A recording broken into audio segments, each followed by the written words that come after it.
Le musée offre une collection remarquable de 8000 objets d'histoire, de 30 mannequins et de véhicules d'époque dans le cadre d'un blocos reconstitué. Ce blocos se compose de plusieurs parties: la chambrée, l'infirmerie, la salle radio et une casemate de tir. L'univers quotidien des Allemands est sous emprise idéologique, dans les jeux, dans les lectures et même dans la musique.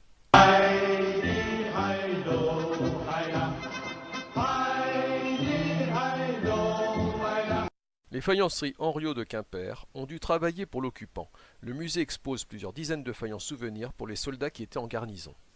Le musée possède une collection très riche d'insignes militaires allemands, dont voici un échantillon.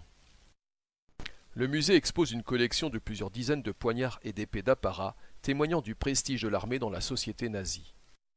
Les tenues militaires sont reconstituées avec minutie et s'intègrent dans un cadre réaliste. Matériel et soldats sont mis en scène afin de vous replonger avec le plus de réalisme dans cette époque. Tout le monde imagine une armée allemande très motorisée. En réalité, elle était aussi très hippomobile et a utilisé un grand nombre de chevaux.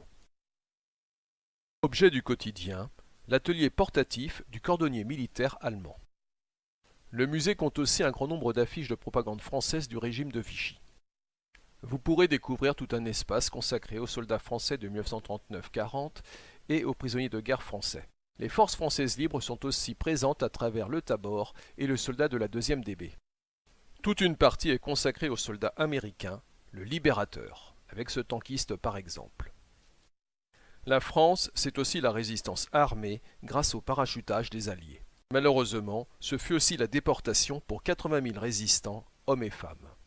À l'extérieur, vous pourrez observer tout un ensemble de matériel militaire. Canon anti-aérien militaire allemand de 88, abri individuel en béton, canon équipant un sous-marin allemand, véhicule de remorquage américain, parmi beaucoup d'autres pièces exposées.